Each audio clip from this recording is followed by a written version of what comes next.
Every choice you make creates a neon echo that resonates through the digital landscape of your life. We follow these echoes to find the stories of survival, hope, and the ultimate triumph of the spirit. Click subscribe now and hear the truth in every single echo. I just smiled. That's all I did. I stood in the kitchen of my parents' house on Christmas Eve, holding a tray of appetizers my mother had asked me to carry out. And I smiled at the 14 people seated in the dining room who had just heard my mother say, in her clearest, most proud voice, "And this is Maya. She handles things around the house for us tonight." She didn't say my name like it was a name. She said it like it was a job title. I kept smiling. I set the tray down. I walked back into the kitchen, and I stood at the sink for about 30 seconds, looking out the window at the snow coming down in the backyard, thinking about how far I had driven to be here. 4 hours. I had driven 4 hours in December weather because my mother had called me twice the week before and said she needed help setting up for Christmas. And she said it in that voice she only used with me. The voice that assumed I had nothing better to do, nowhere better to be, no reason in the world to say no. My name is Maya Caldwell. I am 29 years old, and for most of my life, I have been the second daughter in a family that only ever needed one. My brother is 3 years older than me.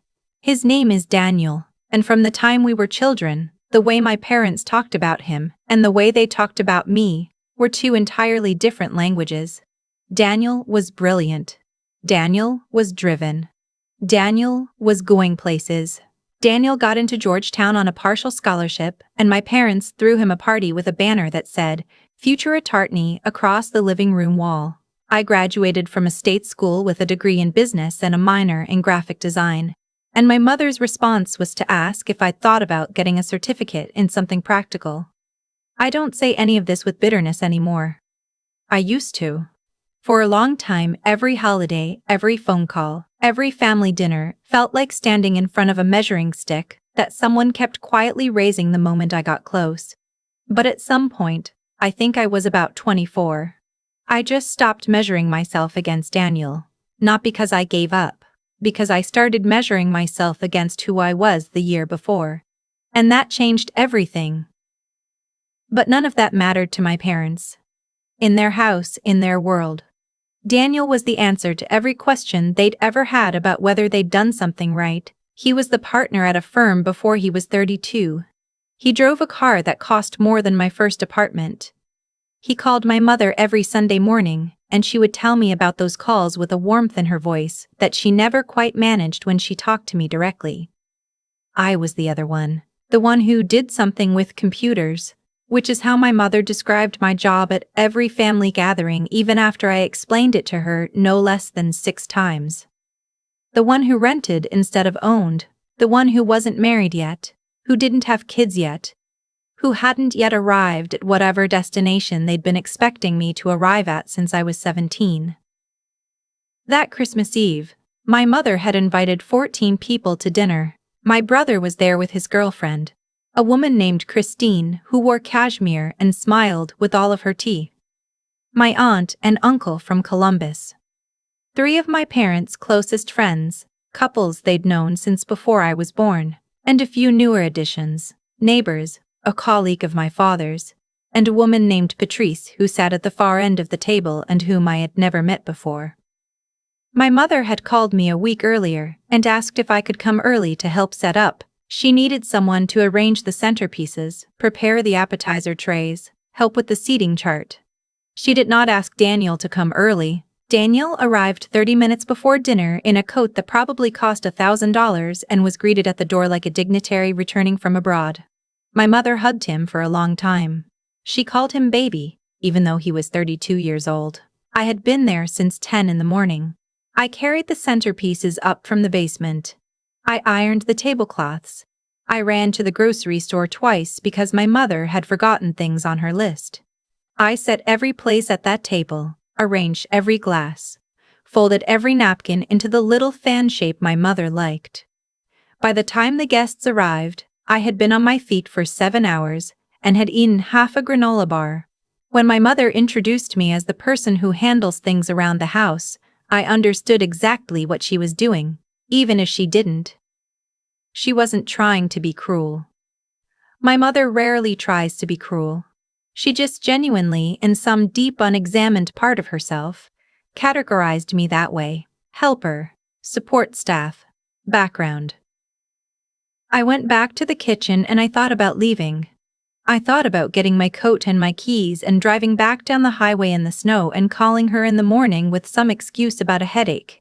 I had done that before, more than once, just quietly disappeared before the dinner was over, because being invisible at least felt better than being pointed at. But I didn't leave. I picked up the next tray and I went back out. What I didn't tell my mother, what I hadn't told anyone in my family, was that 3 months earlier, I had signed a contract with a national retail brand to provide full creative direction and digital strategy for their spring campaign. The contract was worth more money than my father had made in any single year of his career.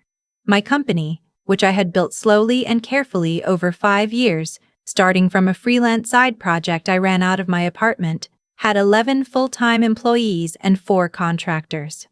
We had a waiting list.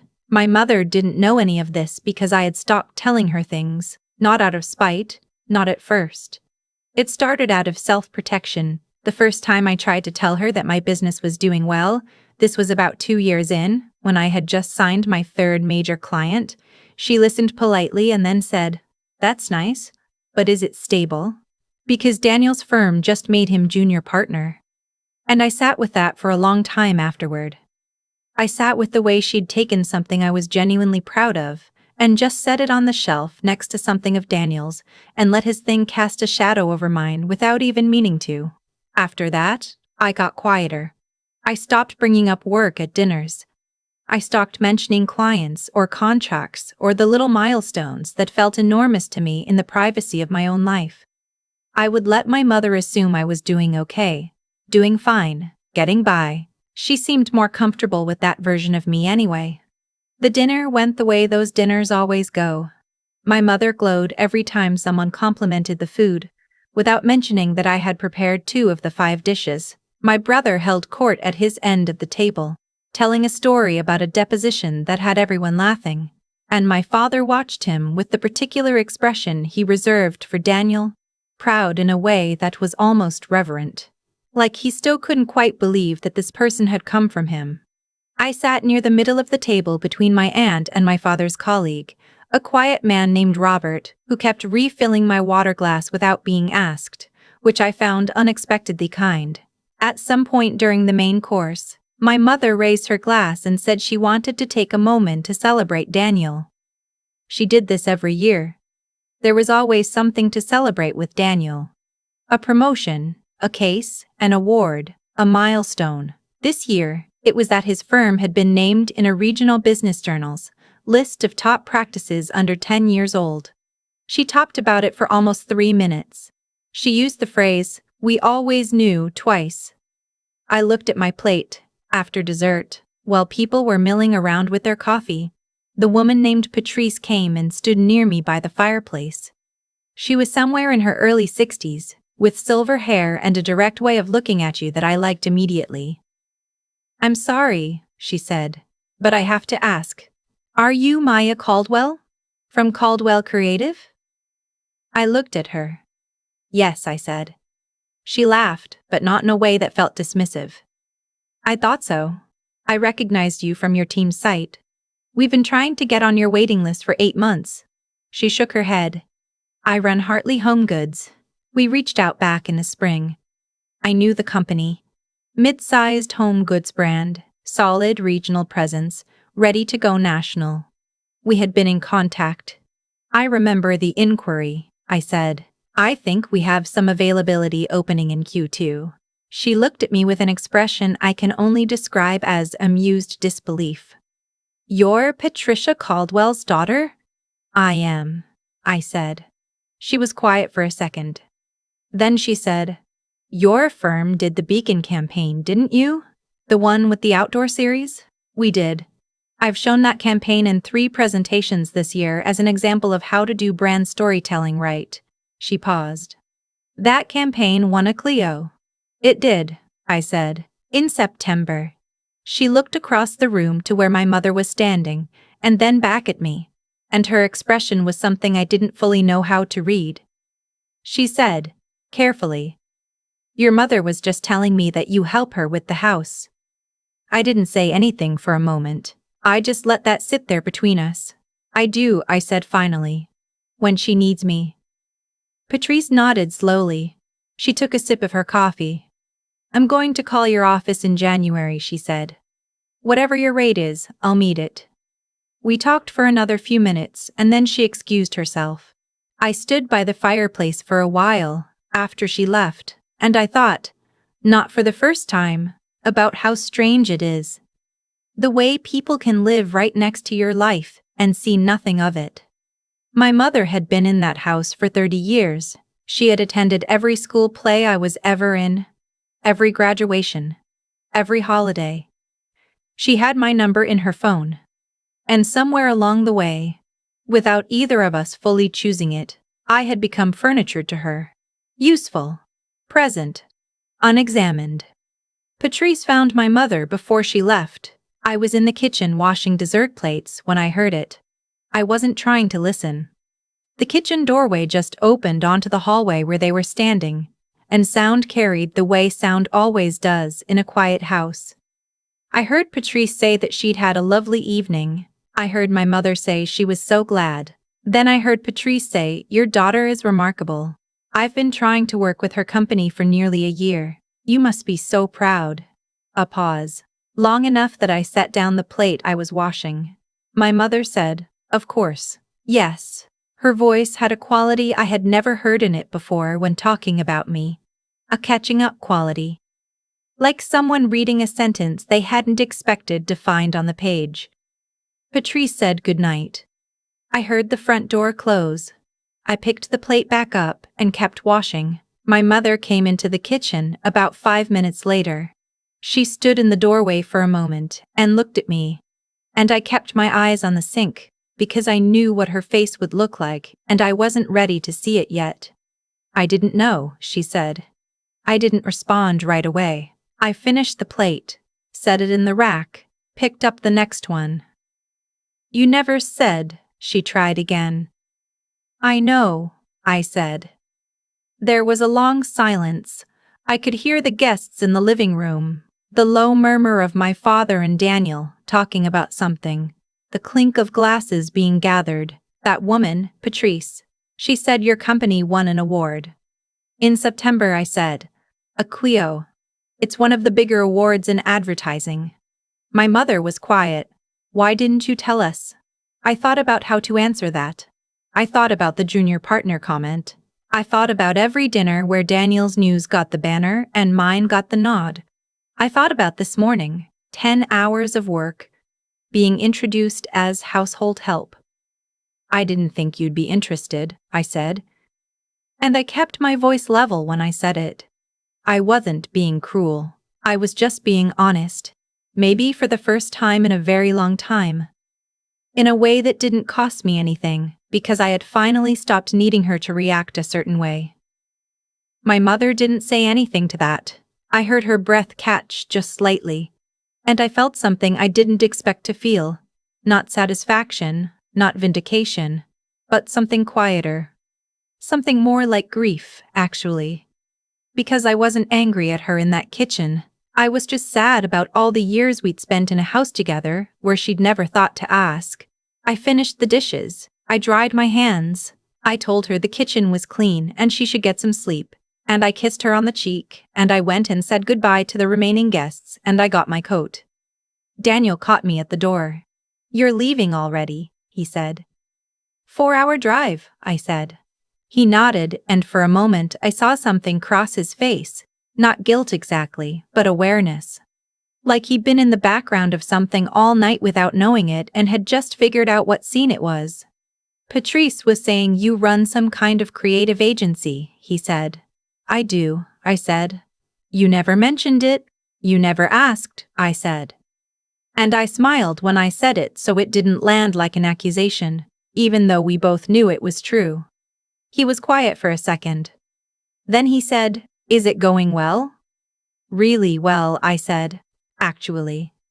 I drove home in the snow and I called my best friend from the road because she always answers, even late, even on holidays. And I told her what happened and she screamed into the phone the way she does when something delights her. And I laughed. And for the 2 hours until she fell asleep on the call, I felt the particular lightness that comes not from winning something, but from finally not needing to. My mother called me on the 27th. She asked if I would come back for New Year's. She said she'd like for me to meet some of her friends properly this time. She said, and these were her exact words, "I feel like I don't know what you've been doing." I told her I'd think about it. And I meant it. I actually meant it, because I'm not interested in a relationship where my accomplishments have to be discovered by strangers before my own mother thinks to ask about them. But I'm also not interested in holding a grudge that keeps me away from people who, despite everything, are still mine.